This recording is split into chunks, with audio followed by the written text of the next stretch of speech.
So ready? Are you ready? I know I'm ready. What miracles of science and engineering it took to recover this gold. I feel like this eyeshadow looks a little white, so it looks a little like silver. Yeah, 90s. I know, I'm seeing like shadows. Welcome to All Gold Everything, a podcast for people who are fetch or Q, as the Mills would say. Are they? Stop it. The Mills are not saying fetch. That is like 1990 No, the Mills something. I agree with you. Mills are definitely not saying fetch, but we're reading tonight. One of our topics is this guide to dating lingo, and it claims that they're saying the word Q for when someone is cool. So cute. So, a podcast for people who are fetch or Q, as they're saying these days. Anyway, I am one of your hosts. But I'm are Heidi. they saying fetch?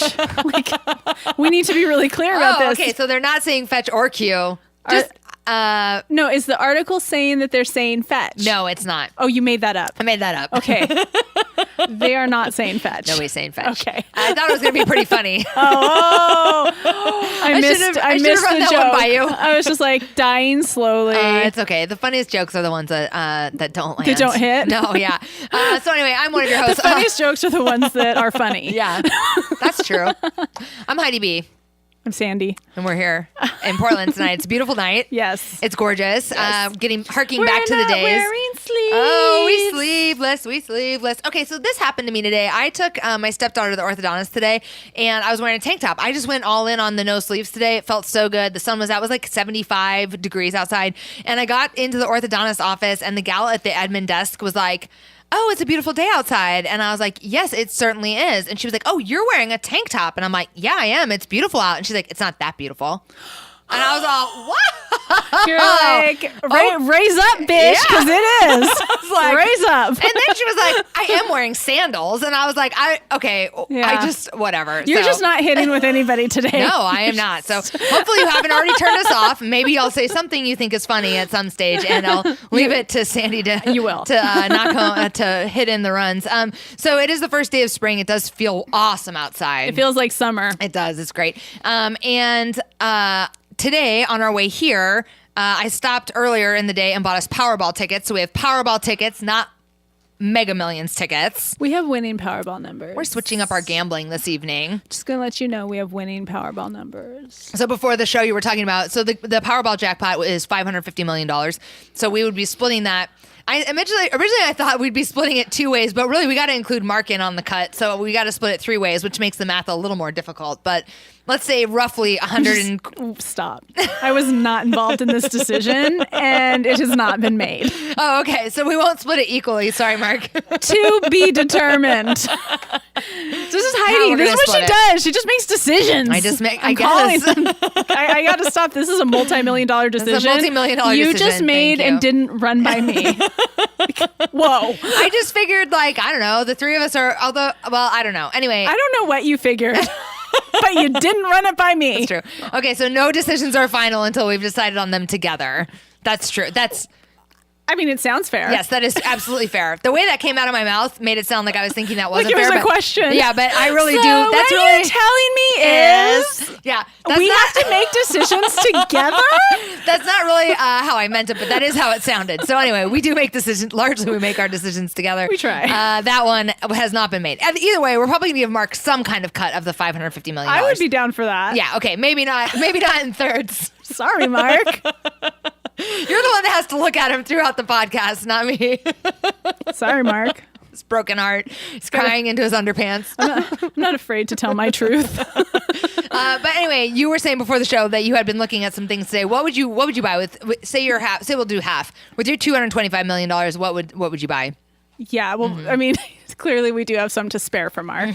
So I think the first thing I would do was decide what his cut is.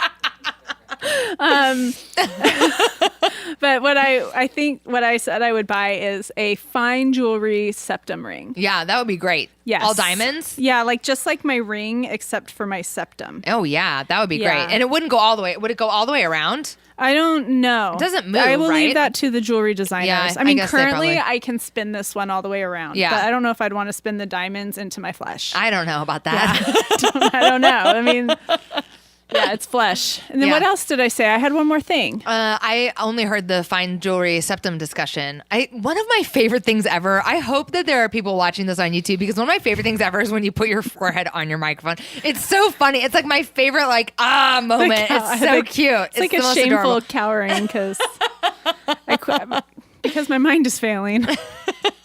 Yeah. So right. that just came to me because I've been like Googling this fine jewelry website for piercings. Yeah. That's why. However, what have you been Googling lately that would be the first thing that you'd drop? Well, I have to tell you that I have been on a little bit of a shopping spree in the last couple of days anyway. So How did I not know? I don't know. I had time on Saturday. It started with the purchase of a sports bra. Okay. And I was like, oh, I just the need gateway purchase. The gateway purchase. Oh, I just need a sports bra. And then on the website I was on, they had like a little cute crop top. So I was like, oh, I get the sports bra and the crop top. And then I was like, oh, but there's this other website that I love, Carbon 38. They have great leggings, the Takara legging. I saw someone You know what I hate about Carbon 38? Everything's too fucking small. I generally agree with that.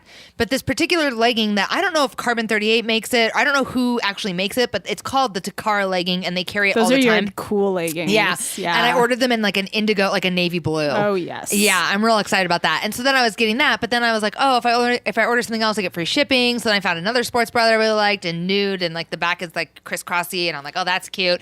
And then I was like, oh my God, we're going to Arizona next week and I don't know if I have anything to wear like in the sun. So then I was like, Jeff, I gotta go to the mall. So I went to the mall and then I was at J. Crew and picked up some tank tops. And then I was like, oh, you know, it'd be great to top this outfit off while I'm in Arizona is a mini backpack. Oh, that's right. You sent me that weird mini backpack. So pic. it's weird. I bought a mini backpack. I'm like afraid to take it out of its bag. It's at my house. It's sitting in my closet. Tell me more about this purchase. Really okay. So one of the things I love about it is like a navy blue and a light blue leather, and it's like I don't go veganish on bags, so I carry a leather bag. I mean, leather bags are nice. They're nice, so I'm like, well, there's that. And it is Marc Jacobs, which I feel a little conflicted about because like I know that because I don't know how I feel about him as a designer necessarily. Yeah, and neither do I. I mean, it sounds dumb, but for a while I felt like I should boycott Marc Jacobs because there was a long period where he was using heroin, like a lot of heroin, and I felt like a lot, like it matters. Yeah. It wasn't just a little heroin. Here or there. It was like more than Pete Davidson. It's like boycott level heroin. Boycott level heroin. And I was feeling like, I don't want to like support this guy's drug addiction because he's like definitely all the way in it. He was like super thin and like looking really deathly. But then I didn't know this. And I don't know how I knew it. I don't know. And it was a couple years ago. So then I bought this backpack and I was like, well, maybe he's been to rehab since. So, and maybe I'm not really that principled. Maybe like I really don't care that much about it. Yeah. So then the other thing about it is that its straps are branded. So I'm a little like, I'm not crazy about wearing stuff that has like the brand or the label all over it, but it's cute enough on my body and it makes my butt look really cute that I was like, I'm just going to buy it. And if I need to take it back, I'll take it back. So it's currently sitting in its little purse bag in the Nordstrom bag in my closet because now that we have these two dogs, I'm afraid that if I even take it out of the bag, it's going to be like covered in dog hair and smell and like all the stuff. So I don't know. Okay. So anyway, I've already been on a little mini shopping spree without even having won $550 million. I know. I'm like, that might add up to how much my septum ring is going to be. So I don't know. But that's awesome. I'm kind of feeling like you need to take that bag back because you did not sell it. I know. You did not sound like you really liked it. I can't and there are decide. some real cute Gucci mini backpacks. I know. Just right around the corner. I know. Right around the corner. Jeff was like, why wouldn't you just buy like a Prada mini backpack? And I was like, I don't know what it is about. I do like that this particular one is like, I like how it's cute. You like it. I like it. Okay. I think the problem is I'm embarrassed that I like a mini backpack. Well, you gotta let that go. Own that shit, girl. If you really are gonna rock a mini backpack, I'm gonna have to own it. I have to let go of all shame and embarrassment and understand it's like a trendy piece. Mm-hmm. I went for it. I went all in. I got this cute blue one. So I'm right there. I'm right there. I So, have a confession. these are my confessions. When I was in Hawaii, Yeah. I only had I'm so Portland. Like Sarah would die. I have this like Madewell tote that I just throw all my shit in, and I've been carrying it around for a long time now. It's my purse, but it is not a fashion piece. It is like truly practical. So I took it to Hawaii, and I realized it was way too big and heavy. It's just very Portland winter. Yeah. And so I wanted something for in Hawaii. Did you buy a mini backpack? I bought a mini backpack. with the recommendation from my daughter, with the plan that it's going to Providence with her when I'm finished with it. Yes. So I did rock a little. It was like a little transparent JanSport. Oh my God, how mini cute! backpack while I was in Hawaii, and It was transparent, like a clear plastic one. Yeah. Oh my God, I love it. Yeah. Maybe I do love mini backpacks. I think I love them more than I'm really willing to admit. Yeah, I mean, love the idea of it's a sporty look. Yeah, it's cute. It looks cute with sneakers. It's functional. Yeah, I mean, I might I'm getting sold now that I might do the fine jewelry septum ring and like a Gucci mini backpack. There you go. Or maybe a fanny pack. Why not? You know what? I did see some fanny packs that looked really cute while I was at Nordstrom, and they're in their like designer section, and I'm open to it. Yeah. So I'm here for it. I love the you would look so cute with a diamond septum ring and a mini backpack. There we go. That's it. Fashion. Done. Fashion advice. Check. On to the next. One of the things I wanted to let our listeners know, we were talking about this before the show as well. I uploaded us. We are now on Spotify. So you do have to go to Spotify podcast. There's like a specific section for the podcast, and then you have to scroll through until you find our little gold conversation bubble. That's a gold heart. It's a gold bubble, and it has a heart in the middle, right? Mm-hmm. Yeah. And it's that's so us. obvious. It's right there. Look at your screen. Oh yeah, there it is. Look at your screen. It's right there. That's right there. If you're watching on YouTube, all you have to do is look at your screen. That's our logo. You'll find us that way. If you're listening on Apple Podcasts, you could look at your screen as well, and you'll see it there. That's true. Yeah. It's everywhere. Yeah. Our that's logo how is, logos be. Our logo is ubiquitous. I mean, that's kind of like the whole point of a logo. That is the whole point of a logo. And we've got it splashed say. around. So that's good. That's good. The first thing we're starting off with tonight is more discussion of the admissions scandal that's rocking the country. Yeah. And I think, is it going to start with my corrections corner? I think so. If you are comfortable with that. If you're not, I have something else to kind of weigh in about it. I think that we should before you go on. Before we go any further, because I do have some digressions around this. So, this is important. Listeners, you must listen. Watchers, you must watch. Yeah. As you know, we discussed the Varsity Blues debacle on the last podcast. Yeah. And we had some opinions, which I still stand behind everything I said. Yeah. However, so I went and consumed more media throughout the week after, and I was watching the Wendy Williams show. Yes. How you doing? Hey, girl. And I do think I have to digress because I had two experiences watching Wendy Williams, and one is my corrections corner. Yeah. And another is Wendy Williams just made her return after like a 2-month absence. And I'm a Wendy Williams watcher, chronic. Like I go way back. Okay. She's like super fan. OG. She's real. She's she's been New around York for a radio. minute. She is hip hop. And so she had some weird shit go on, and then she went off the air for 2 months. And I actually loved how they replaced her and how What did they do? They had just like panels of celebrities come on. Cool. Like people like us, frankly. People like us. Yeah. Celebrities, and they were funny people, and it was really good. And then she came back, and I was like, so while she was away, there was some shit swirling, a lot of shit about her husband. Like, I was worried about her. Like, shit about her husband. Yeah. Like, Charlemagne was saying shit. Howard Stern was saying shit. Andy Cohen, my father. That seems unlikely that he would get in the middle of this. Yeah, he had some shit to say about her husband. And I had a lot of worries. I worried about drugs, and I worried about abuse because that was some of the stuff going around with her husband. There was also stuff about her husband cheating. I did see that today. And I was just kind of worried about her, and I didn't know what was going on. So when they said, do we need to send her a dick? Do we need to send her a ship a dick box? Do we need to send her some flowers? Like, what do we need to do? Right. Yeah. And because I've been a chronic fan, it's like, ugh. I was worried. So she's coming back on, and I kind of had mixed feelings because I also, what I hate is like some bullshit, right? So she comes back on, and she had this really weird response to her absence about having like Graves' disease. And I'm like, why are you bullshitting? I don't like that. But then I'm watching her, And I'm noticing that, like, I'm liking whatever is happening. I'm really liking this new Wendy Williams. It's like, this is the old Wendy Williams. Like, she's hitting the jokes. She's being herself. Yeah. She's being funny. And she does that thing that she has the ability to do, which is, like, light me up. Like, I really like her. And she's been doing that. And so I'm watching her talk about the Varsity Blues scandal. And this is still all before her confession that came out yesterday. Right, yeah. So I'm watching her talk about the Varsity Blues. Is that what they're calling the admission scandal stuff? That was the FBI's name, their code. I missed that. Oh, that's so sharp. Yeah, I just want to be up in the FBI code naming stuff. And that is what we need to hashtag instead of college admission scandal. That's hashtag the Varsity Blues. Okay, you got it. Done. So I'm watching it, and it was that shot where one of Lori Loughlin's daughters was trying to come home from somewhere, and I don't think it was the one on the yacht. I think it was the other one. Okay. And they're taking the pictures, and she's huddled up, and she's trying to cover her face, and I was hit so hard with the reality of what the media is doing to this poor girl. Yeah. What came to me was, I have done some real fucked up shit. I've done some criminal shit. I've done some embarrassing shit. And I'm so grateful none of it was put on blast for the whole country. Yeah. Even more than that, my daughter has made some bad decisions. Yeah.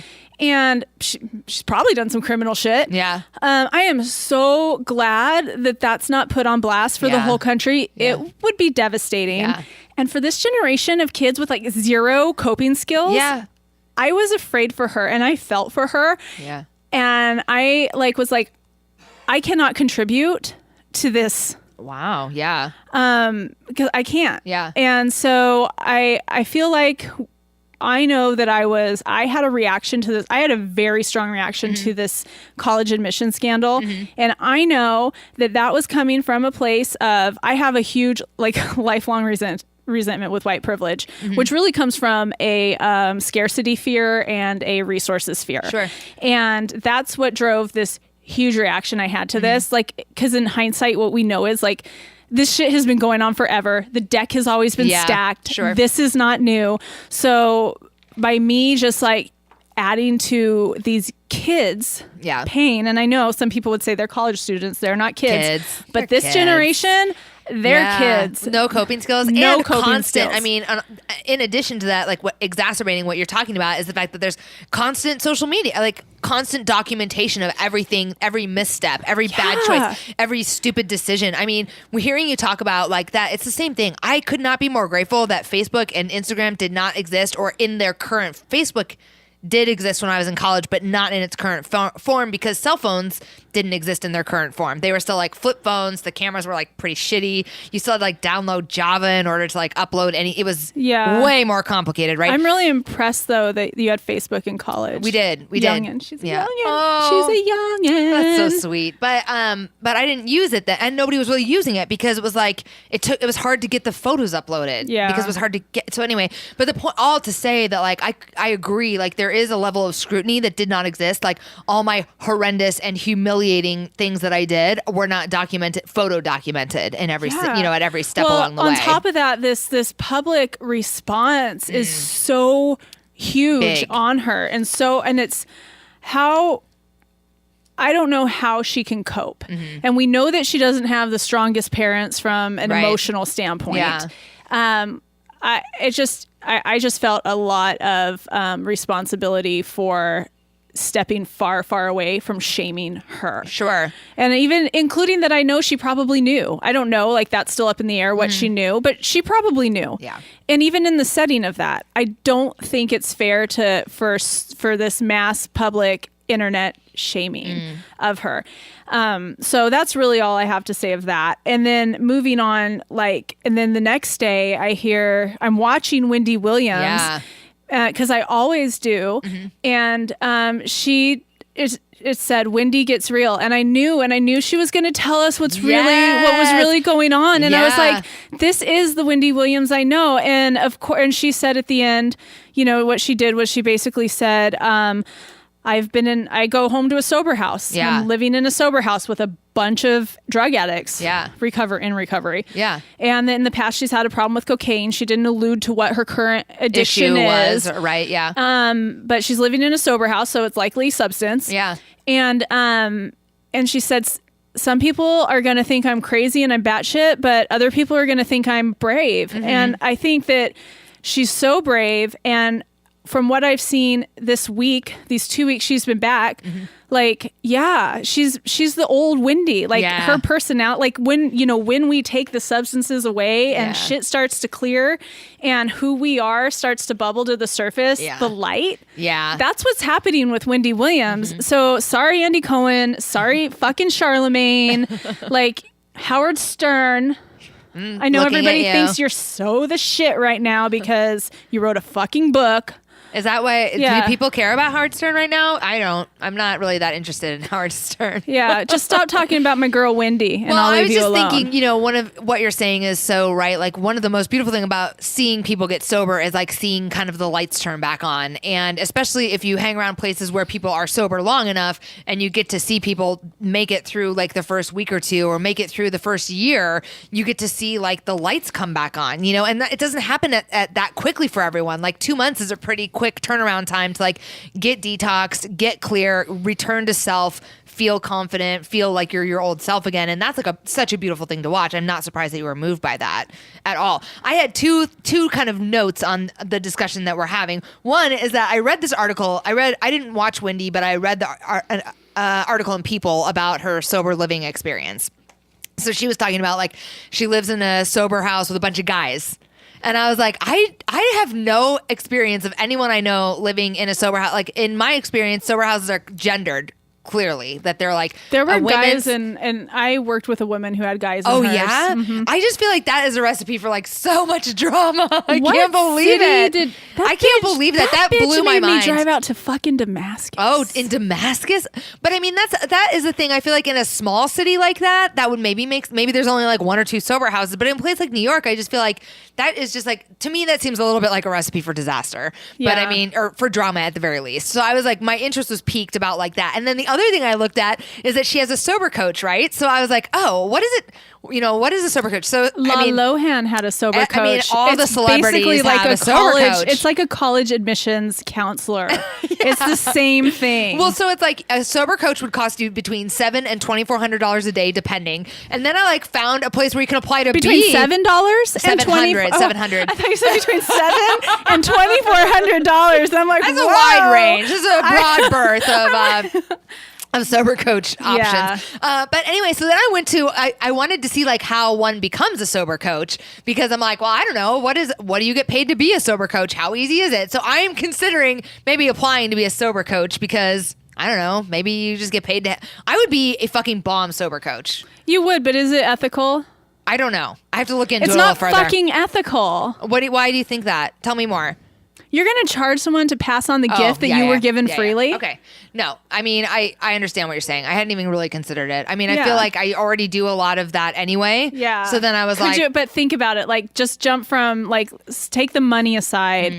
Like, and jump from what you would be doing with this person on a daily basis. Exactly. That was the other thing. I'm like, what? You just like go to 7-Eleven and pick up Diet Coke. You go, or like you go, which I do all the time. You're going to be 12-stepping them. You just would be 12-stepping. You're going to be 12-stepping them. Yeah. And I do think you're right that upon a little like reflection, I just that you would want to like it would be unethical. Yeah, completely agree. Thank you. Sorry. Sandy's taking me to school today. I'm in trouble for all the things, so it's okay. I'm fine by it. It's all right. The other thing that I was thinking on the admission scandal side of stuff was that I had kind of the flip view of this. Now, I didn't do as much looking into the kind of fallout for Olivia Jade and her sister specifically, but my brother and I were talking yesterday or the day before, and he had the conspiracy theory idea that this might be Lori Loughlin's attempt at being Kris Jenner, that this admission scandal might be Olivia Jade's sex tape scandal.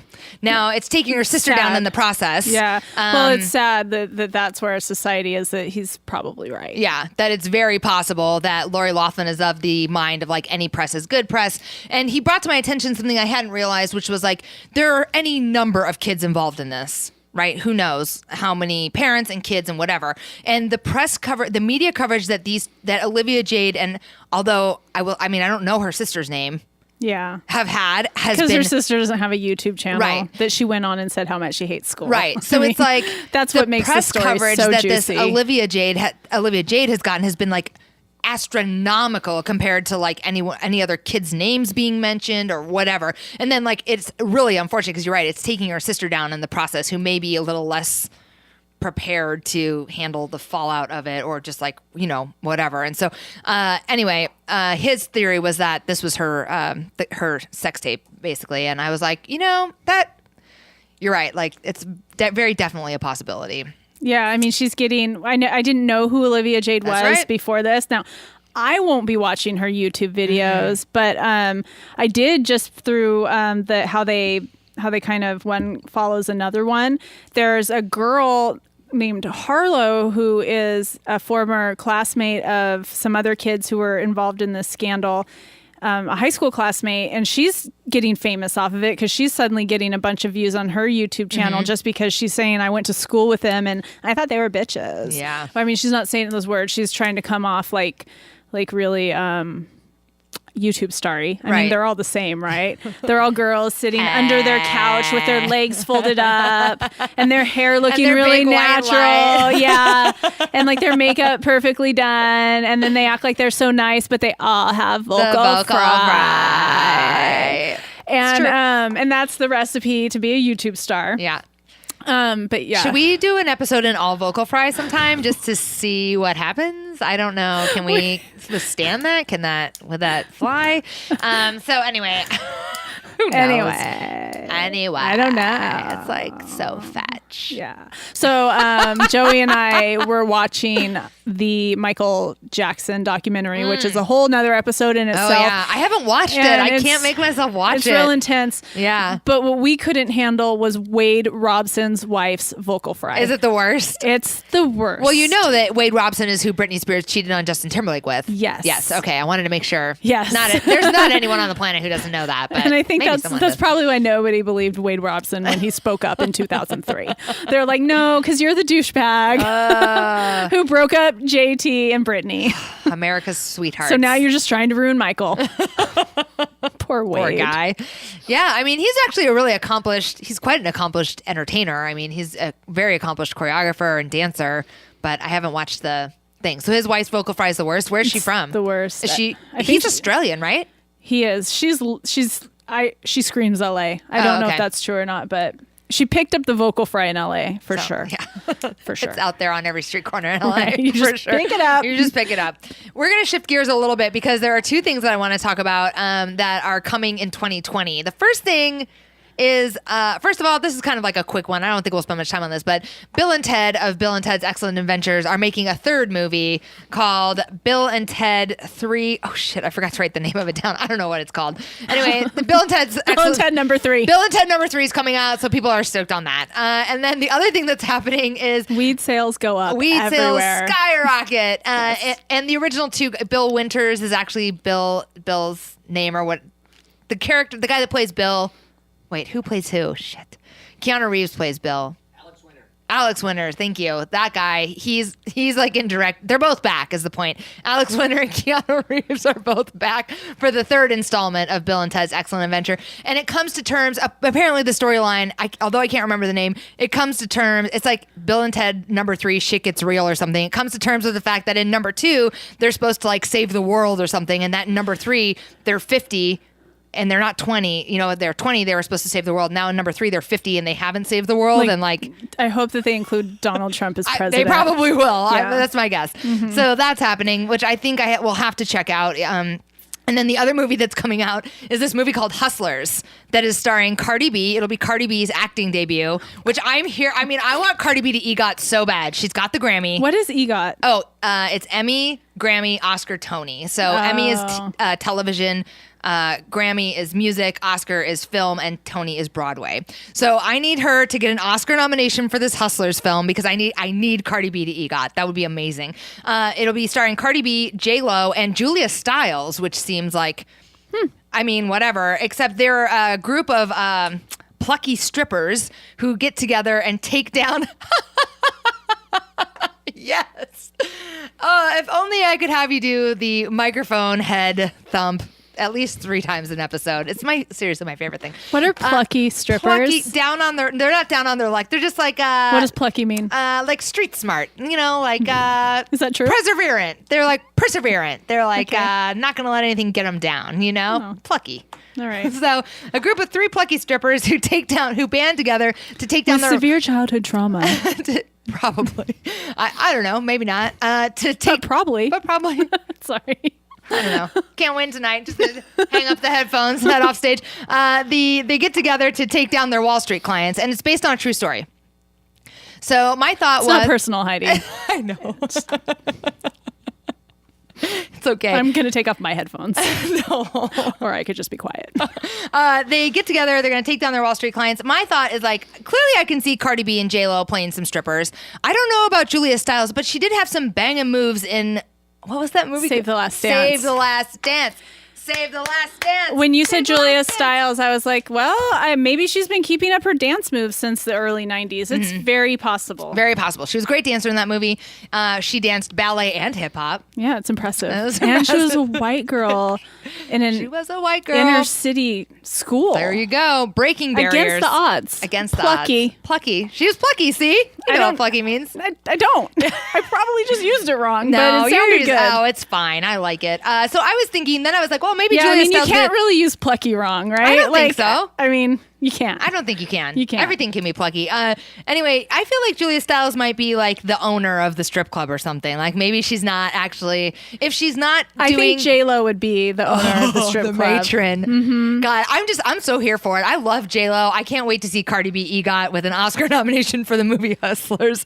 I'm ready for it. So that's coming. I'm gonna have to wait though. It's not coming until 2020. The other thing we got to talk about is that this could happen to us. News alert. We are going to win the Powerball? Well, we are going to win the Powerball. That could be us. But also in Portland podcaster news, This could happen to us. this is not the Portland podcaster. Mark's got a photo up of the guy that did this, but a Portland podcaster named Greg Nibbler, who podcasts a show called The Fun Employment Hour or something. Why does he call it that? He should call it Nibbler's Nibbles. Oh my God. If my last name was Nibbler, I would not call my podcast. Nibblers. Something's wrong with my camera. I would not Oh, you're call... frozen. Not anymore, That's though. a good Oh, freeze. that's a That's so appropriate. So appropriate. It's like I got stuck in mid vocal There you fry. go. You got stuck. You're back now. Now you're I was back. like, Nibblers, Yeah, nibbles. anyway. I agree with you. It's a missed opportunity. Title is a missed opportunity. Anyway, Greg Nibbler, Mr. Nibblers was in line at a drive-through at Burgerville, which for those of you who are listening outside of Portland, that's like basically I want to say it's our In-N-Out, but I feel like that's slanderous to In-N-Out. It's like Portland's burger chain. it would be like something just opened. Oh, Super Deluxe. Super deluxe. Is supposed to be Portland's In-N-Out, but Yeah. really I think Burgerville is more appropriate because it's so much more Portland. It's like locally sourced Yeah. foods and yada yada. Yeah. Anywho, It's just not quite as like. I digress. Yeah, I agree with you. I completely agree with you. So anyway, Burgerville is a fast food joint you might find me at. That's right. And they're unionized now. Yeah. Their workers are unionized. Very so, Portland. Yeah, it's very progressive. So, So I could get carjacked there. You could get carjacked there, especially because you're a superstar now. You are a mega star. You're going to have mega millions. You're going to have lots of money. So anyway, Portland podcaster Greg Nibbler was in his car waiting at the drive-thru of a Burgerville when this guy, who's on our screen, if you're watching on YouTube, you can see this lovely mugshot. He was a John Doe. They did eventually release his name, although I don't know who he is. He's really proud of himself. He is looking, to me, it looks like he might Smug. still be, yeah, he does look a little smug. I might call him plucky. He might also be plucky. He might be looks the dark plucky. side of plucky. Anyway, he so came can up. I tell you that you were correct about thank you. definitely Okay. know the definition of plucky, which I'm impressed. Okay. Plucky is an adjective that means having or showing determined courage in the face of difficulties. Oh yeah, perseverance. You killed it. Yeah, awesome. Nailed well, it. He was a plucky carjacker. He Because was. what happened was he came up to Greg Nibbler and he said, "Buy me a burger, MFer or whatever." And why would I suddenly censor myself? Yeah. On that, of all the things I said tonight. So, buy me a burger, motherfucker. That's what I meant to say. So, To see you're plucky. I I will persevere that curse word. Yes. God damn it. So he comes up to Greg Nibbler, says, buy me a burger, motherfucker. And Greg Nibbler goes, excuse me? And he gets a bottle out and he says, buy me a burger. I'm going to bang you over the head with this bottle. And the guy's like, what? And then apparently Greg was driving a pickup truck. So then Mr. John Doe got in the back of the pickup truck and just started throwing shit out of the back of the pickup truck. Right. So Greg's like, hey man, I got a tent back there. I got my camping shit back there. Like, what the fuck? So he gets out of his car, goes to the truck bed while he's still waiting in line. While he's out of his car, Mr. John Doe hops out of the truck bed and into the driver's seat and takes off with his car, basically. Carjacked in a very special way. In a very special way. Perseverant way. Yes. He had to create a distraction to get Greg out of the driver's seat so he could get himself into the driver's seat. So anyway, I'm just saying, this is the kind of bullshit that is happening in Portland. All carjackers, meth heads everywhere. We got some things going on. Oh, Heidi. There was a naked guy with axes at an elementary school near my house the other day that they had to call everyone in the city for. It was crazy. It's dangerous too. It's dangerous. It's a dangerous town to be famous in. It's a dangerous town to be a famous podcaster. So we need to have security come. My problem, actually, I don't know if I could have a vocal fry because I would have to think farther in advance of what was going to come out of my mouth. You have to pick the word to draw out your show. You're welcome, listeners. What I have to say is I just started watching a Como report, which is Seattle's local news station doing a report called Seattle is Dying. Oh. And it's talking about the problem that Seattle's having that's very similar to the problem that Portland's having. Well, someone posted this on Nextdoor. Very truth-telling way. Yeah. Girl, watch it. Yeah, I almost did watch it. And actually, I was thinking about watching it. And then Jeff told me the other day he got off Nextdoor. We were having a conversation about Nextdoor because we were watching a TV show that we like called I'm Sorry. And it's super funny. It's on this channel called True TV, which is like mostly garbage TV, but this particular show is on it. It's hilarious. And in it, she refers to she's like, oh, I'm on Nextdoor right now. And it's like just such a current pop culture reference that everyone's doing. I don't know why all TV shows aren't talking about Nextdoor because everyone is on it. Except for Jeff. He just got off of it. And I was on it today and saw the link about, and that is really a long way to bring it back around, but saw the link about the story you're talking about. I'll have to watch it. Yeah. What do you like about it? It's just, it's truth telling. It's saying that it's a drug problem, 100%. Yes. It's real. Because I guess my struggle with homelessness has always been my anger versus my compassion, and how much compassion should I have in the setting of how much anger am I feeling and how much shame should I feel for feeling the anger, and just going through all the iterations of that. And for me, for a long time, I've been really real about that the crime is real. Yeah. Because on Nextdoor app, especially, there's a lot of people who want to preach compassion, and they're just people with problems and yada yada. No, the crime is legit. The crime is real. The drugs are real. Yeah. And it's dangerous, and it is changing our city. I've also kind of grappled with, well, is this just what living in a big city is? But that's really difficult for people who have lived in the city their whole lives and grown up here. It's tough. Because it hasn't always been like this. Yeah, so it's really direct. It's really truth-telling about what's going on, but they also don't blow over. Like there's one place where they're showing in a non-exploitive way, because it could look exploitive the way that they document the homeless people.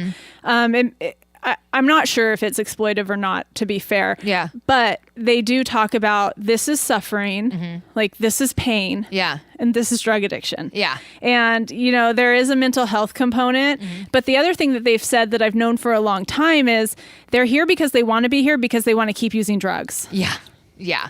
It's not like if we just had enough resources, they would be off the street. That is not true. There are resources. I don't know that they're plentiful. I don't know that but we know there's resources. 1000% agree with that. In fact, I've often said, if you are willing to be clean and sober in this city, there is a place for you to sleep. Right.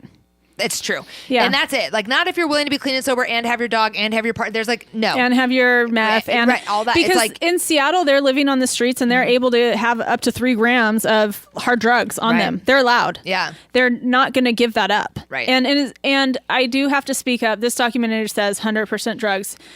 There is mental health. And also mentally ill people don't want to take their medications. And that's also usually a criteria for getting into housing is you have to take your meds. medication. Yeah, exactly. Yeah.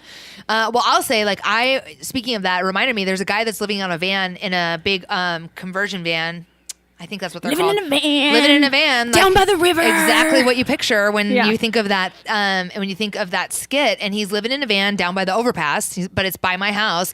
And for the last 3 days, every day at 2:00, I've been out with the dogs and I see him. He's got the back door of the van open and like a blanket draped across it. But I've seen him pull the blanket aside and like just start vomiting all over outside of the van, right? He's so fucking sick. And I'm assuming alcohol, but I mean, could be alcohol or drugs or whatever. And it's just like, it's gnarly. It's fucking gnarly, you know? So it's like, and not just because I'm not grossed out by the puke, right? Yeah. It's gnarly because it's gnarly living conditions. The crime exactly. is real. The problem is real. The drugs are real, like you were saying. Like, yeah, it's just this crazy. guy, the reporter said so clearly, this is suffering. This is pain. That guy is fucking and suffering. he does that today to wake up and do it again tomorrow. Yeah. And it is very, very sad. Yeah. Yeah. So they go into a lot of, so what I want you to watch it because what one person did, one business owner, is he decided to run for city council. Yeah. And while I have never considered doing anything like that, I know that you have. And it was inspiring enough to be like, yeah, that is what has to be done on the city level to make a change. That's true. I completely agree with that. It is because there are politics involved in this. Absolutely. The police are being instructed not to enforce the camping laws and there are. drug. I completely agree. There are politics that are related to it that are not particularly well informed or willing to look at willing to look at the causes. I think so. Yeah, it'd be interesting. I'll definitely have to take a look at it. Take a look. Take a look. It's in a book on a documentary. Seattle is dying. One more thing before we move into our main topic for the night. We have one listener in Mesa, Arizona. I've been looking at our listeners, our geographic representation of listeners. I don't even know where Mesa, Arizona is. I don't really other either. than in Arizona. Yeah, but I'm headed there next week, so I just wanted to Mesa? Yeah. I'm going to Mesa for spring training. Jeff and I are going to go down and watch some Cubs Red Sox games I bet you on Saturday. It's a baseball player. Yeah, I don't. Oh, maybe. Maybe they come a little early. Maybe. I don't know. Yeah, they've been down there all season. So anyway, our listener in Mesa, I just want to give a shout out to you. I'm going to be in Mesa next week. I legit was like, if you're not a weirdo and you want to DM us, I would consider meeting you somewhere. But I don't know. I gotta do it. Maybe. I don't know. Put that out there. Just balls in your court. Let's see if we win the lottery first. Okay. Seriously. I'll just bring my security team with me then. Okay, so Sandy and I, this topic for this week is so bring fun. your dog. Yeah, I will bring my. He'll be like, I will bring my dog. The topic for this week is so fun. Earlier, I want to give a little background. On Sunday this week, I met with my girlfriend Christy, who I just love. Christy Abero. She is a woman that I used to coach a little bit, did some creative coaching with her, and then she currently has her own podcast. She and her friend Margaret have a podcast called The Goal Crush. So everyone should check that out, especially if you're anyone that's interested in like bullet journaling or like goal setting. They're like seriously into goal setting. So they don't do much. I mean, they do a little bit of catch up like this, but every episode is like about a specific goal that they're talking about. So it's a little bit different style of podcast than us. And they're, she's one of my really good friends. So she and I were talking. She's back in the dating game, and somebody had sent her this link to the A to Z guide to dating lingo for people who are dating. So this is really funny. I sent a picture of it to Mark. He's going to put it up on the screen if you're watching it on YouTube. That it's just a cute little thing. So it had all different terminology of A to Z slang to help you navigate dating. So I picked out a couple of my favorites. You read it. You read over it as well. Yeah. I read a few of them. There's one that I really liked. Tell me which one you liked. It was the deep liking. Oh, deep liking. That was, yeah. Tell our listeners what deep liking is. Let me see if I can get it right. Deep liking is, I think, when you are just first dating somebody or have a crush on somebody and you go into their social media and scroll way, way back and like the old shit and start just liking like shit from like 2016. Yes. And I like when you can do that unabashedly. Like, I don't want to be like, oh, you know, I mean, some people do it and then they're like, oh my God, I accidentally liked something from way far back. But I like that deep liking, the intentional deep liking. I have a gendered theory. Oh, tell me about it. I think men do that way easier than women do. Yeah, because if women do it, they seem like they're stalking. And we overthink it all. And like, we don't want to, if I do this, what does it mean? What's he going to think? What's it going to look like? I don't want to look like this. But a dude's like, cool picture. Yeah. So that's kind of my theory on I deep feel like liking. that actually pretty accurately sums up the difference between men and women in maybe all ways. That's why I'm telling you, I'm going to be one day a great dating coach. You are a great dating coach. Not one day, right now. You're like one of the best relationship coaches out there. You're an expert. I'm an expert. It's true. I dated. Yep. One of the ones that led me to the article was that this friend of mine was having this problem with breadcrumbing, which is when someone is sending out flirty but non-committal messages. I hate that shit. To keep a potential lover just interested enough. Imagine leaving a trail of breadcrumbs for someone to follow. So I didn't know that was what that was called. But what does that mean? That means they're unavailable? Yes, that means they're unavailable. We talked about this on a previous podcast. We did. And I really think one of the things that's actually in the book that I'm working on is that, if you're going to make a date, go ahead and set it, go ahead and make a fucking date. Set a time, set a date, and set a place, like when you're talking about it. You know what I mean? Like I am not here for this breadcrumbing bullshit. Well, I would say that in an even stronger way, like if he or she wants to go out with you, they will make sure that a date is set. Yes, thank you. Don't get it twisted. Yeah, that's a little more articulate way to say what I was talking about. Absolutely. If they're into you, you guys, they're going to find a way to say, meet me at this time at this place. A date will be set. Yeah, I completely agree. Like, that's not something, my friend, that you have to force. If this person is into you, a date will be made.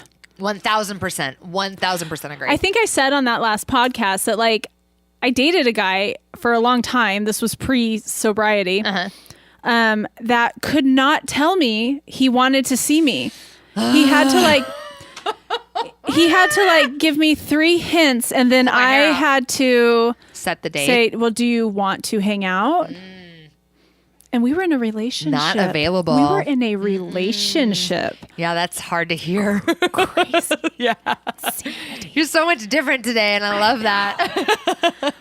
But I did. Even then, I was like, would you just fucking ask me Yeah. to go out? Yeah. I feel like I can't. It's pretty hazy because I did so much drinking, but I feel like there was a whole flurry of years for me there where it was like I would end up just being like, I would set the date or whatever because it'd be like, can't you just, and I was attracted to these guys that were unavailable because I was attracted to unavailable men and I couldn't ever get them to like really ask me out. And then I kind of just couldn't walk away. And I couldn't walk away. You couldn't go like, hey, this guy is unavailable. Right. I should walk away. Oh my God, Yeah. no, not a chance. And so I would just be like, just meet me here in this time and place. And of course we would meet up, but like it would just be it was like such a strange push and pull. It's forced. Yeah, it wasn't Yeah, right. I mean, it's obviously willful. it wasn't right. Yeah, It's willful. It is, yeah, for sure. The next one that is actually the one that's right below breadcrumbing because it starts with C. This was one of my faves. It was called cuffing, which is serial singles pairing up for the colder months. Yeah, this is new. When opportunities to get some are fewer and further between. Didn't we have a word for that? I called it cupcaking.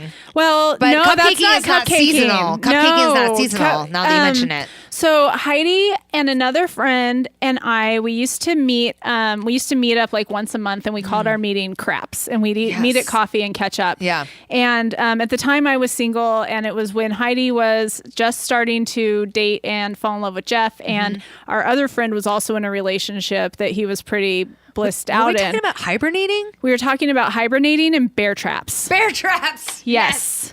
That's it. There And we go. that's what we called it. Yeah, because you got to get someone to step in the bear trap so you can trap them for the winter. Yes. Oh, yeah. I can't believe I forgot that. That's one of my best terms. Yeah, well, I read Holy that shit. cuffing, and I'm like, that's not what that's called. No, that's not called That's cuffing. That's bear a, trapping. That's a fucking bear trap. That's is what a that bear is. trap. And you got to make sure your bear trap is like good and rusty. So like really, get some. Give the person tetanus. You're not going anywhere. Not till springtime. Yeah. Oh my God, I love that. That's like one of my best ones. How did I forget that? I don't know. No wonder I liked cuffing because I knew that it was. Yeah. So cupcaking is different. 'cause- Cupcaking is different. Yes. Okay. Cupcaking is not seasonal, and it's like from a place of love, not a place of like I got to trap someone for the winter. Which I've definitely done. The bear trap. I coined the term. I definitely have done that. The other one I liked, if I'm going to do them in alphabetical order, is ghosting. No, I don't like ghosting. I have something to say about ghosting. I'm not going to do them in alphabetical order. Peacocking. I think I might know what that is. I didn't read that one. That's okay. I'll tell you what it is. Peacocking is dressing up for Instagram or even in real life to gain attention, like how peacocks use their tail feathers to lure a mate.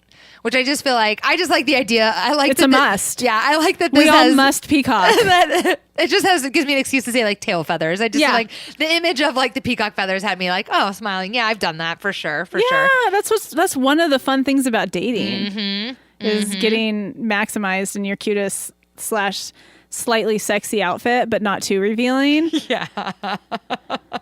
I just lost the page. I went away for a second because I lost the page that had all the terms on it, and I'm trying to figure out how. There we go. One of the funnest things about dating is getting dressed for the date. Oh, I completely agree. Yeah. Yeah. And it's hard when I don't do that as much anymore. Jeff and I do make regular dates. You know, like we have date nights, and I will like get my makeup and do my hair done, like do my hair, put my makeup on. But even not then, the same. It's not, I usually end up wearing like a flannel shirt and like my my flats or whatever. It's not like we were talking a couple weeks ago. Because you can't get the bear trap off. I know. Why would you do your makeup? Like, why would that you? bear trap is rusty AF. So sorry about it. Even if you get it off, you're not going far. So, but yeah, it's not like I put the heels on. I will sometimes, but just not as much anymore. When you go out, just you and Jeff, do you wear heels still from time to time?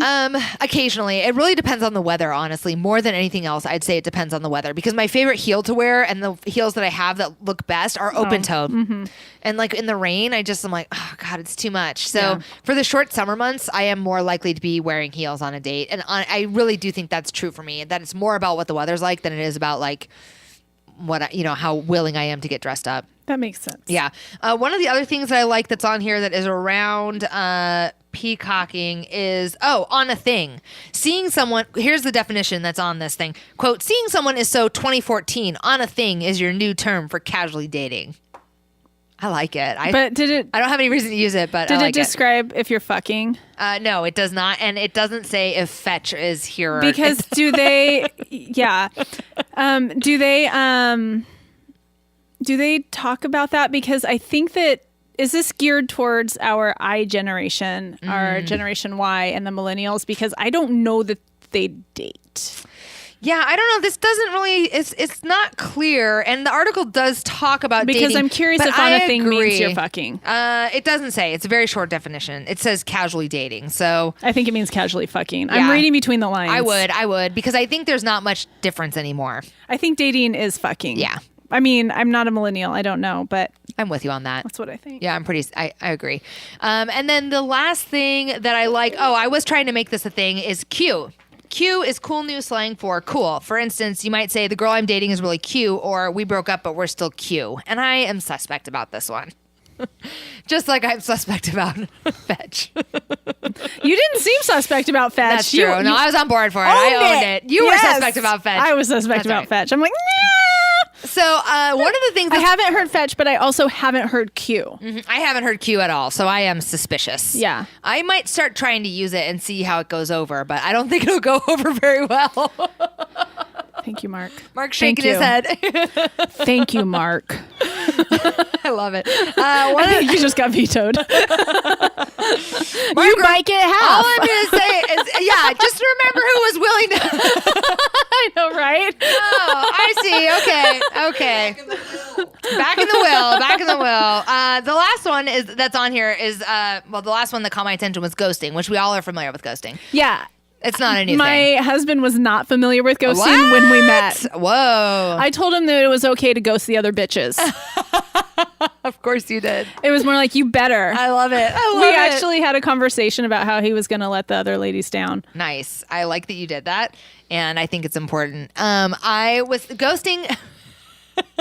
Motherfucker. I like it. Other ladies. What kind of shit is that? Tell them. Ghosting made me think about something, though, and this might be controversial. It'll be good to have if it is. Okay, so have me thinking about when you're seeing someone. Let's say you're dating but not living together. Are you fucking? You're fucking. You're fucking, you're dating, but you're not living together. I think that is acceptable. I'm trying to decide if I really think this. Pretty sure I do. Do you think it, or do you just want to think it? 90% sure that this is where I stand on this. Okay. I gotta leave myself some wiggle room because You always say it's okay to change your mind. it's okay to change my mind. Yeah. Okay. I was thinking about ghosting, and it had me thinking about breaking up with someone via text. Okay. Okay. And I decided I think there is a lot of social pressure to break up with someone face to face when it's not necessary. Well, especially when all their fights are held over text. Yeah. That's another thing that I think is a huge mistake that people Having do fights these over days text. is to have any type of serious conversation over a text or email. So, and these are the people who say that like it's not okay to break up over text are the same people that are having all their arguments over text. So I don't know. Doesn't add up. I do have a little caveat to that. Sometimes as someone who struggles to really feel like how I want to express myself, sometimes having an opportunity to have a serious conversation via text gives me an opportunity to like really think about what I want to say and make sure I want to say it. That's the worst, But I know though. you don't like it. No, it's not. Heidi, it's not just that I don't like it. It's Yeah. not. It's no way to actually engage in contact. Yeah. So what that tells me is you don't want to make contact with me. Oh, interesting. You want to get your point across in the prettiest words possible. You want to choose your words as deliberately as you can to cover your ass, to take care of yourself, but you have no interest in hearing me and you have no interest in making contact with me because you're developing this message because your full intention is to get your point across. And by doing that, you are not in any way opening up to me. And I do think it's a huge problem in any close relationship. And I don't think it's fair and I don't think it's right. And I don't think this idea that I don't feel safe having a conversation, then you don't feel safe being my friend. Yeah. I feel like I do. I like that I'm with you because I do it deliberately. Like it gives me an opportunity to deliberately choose my words, but I never really considered the aftermath of that, right? Like it's because it's a self-centered way of communicating. So it gives me an opportunity to like choose what I want to say what I. I communicated that way when I was bad at relationships. My mom, when I was bad at my relationship with my mom, that's how we communicated. In bad relationships with men, that's how we communicated. I haven't had a good relationship that I'm not able to have hard conversations face to face. Right. Well, one of the ways that I've gotten to grow is that we get to have conversations face to face that sometimes start out with me texting or us texting. And then like we get to have an actual conversation, which I am really grateful for. And I was thinking about this in terms of breaking up with someone because it is a little controversial about like what you said, getting back to that there are people who are having fights over text and then saying that you have to break up face to face. And it's like not really consistent, doesn't make much sense because I do agree that if you are, I think that if you're not living together and you want to be done with someone, and you're already fighting over text anyway, you may as well just go ahead and break up over text. Right. I agree. Yeah. I mean, there's really no point in being like, let's go have coffee and sit down face to face so I can tell you I don't like you anymore. Yeah. And then you can tell me why I should still like you or what, in the dating relationship. Because I always feel like, what's the point of doing that? I mean, it gives you a little more space to just say like, this is where I'm at and we're done or whatever. So I wanted to throw a plug in on the coattails of ghosting, throw a plug in for like, listen, if you need to break up with someone via text, you need to break up with someone via text. Right. You know? And also like for ghosting, like I do believe it is okay to ghost somebody. I think it's okay, and I think in a lot of situations it's good. Makes sense. It's a really good agree. thing to do. Yeah, 1000%. Yeah. And it's like I think that a lot of people want to be like the bigger person or be the good person, and I'm so emotionally healthy and mature and grown that I'm able to let you know that I just don't want to see you anymore. And I don't know for sure that is more gentle on the other person or not. Right. I don't know. Well, I agree with that, what you're saying, that you don't know. And I also think that it does in some way come down to having some integrity, right? Like if I don't want to see you anymore and I like make that clear in some way and then I go away. Yeah. Like that's having some integrity. Like, so, I mean, in some ways ghosting is like it gets a little bit of a bad name because I guess it implies like that I never tell you that I don't want to see you. But if I've already been breadcrumbing you anyway, I'm like, it's hard to nail me down on a date. I'm not really committal. And then I just go away. Like this is not a shock. And actually it means I have some integrity because at least I'm not breadcrumbing you anymore. Like I'm like saying, in my whatever, like that. If I don't really want to see you, I'm just going to like fade away. No big deal. It doesn't have to be a big thing. Yeah. So anyway. Yeah, but I do think for, like closer relationships, obviously, like ghosting can be really painful for closer relationships, and that would be different. And so like in the same vein that I would, for a lot of relationships, I wouldn't have a hard conversation over text. I also would, have a conversation about breaking up in person. Yeah. Not over text. Right. Yeah. I like it. The show, the time has come, and we are finishing up. We are wrapping up from Portland. It is a beautiful evening. It was such a great show. We are sending lots of love, light, and gold. And don't forget to stay vigilant. What miracles of science and engineering it took to recover this gold.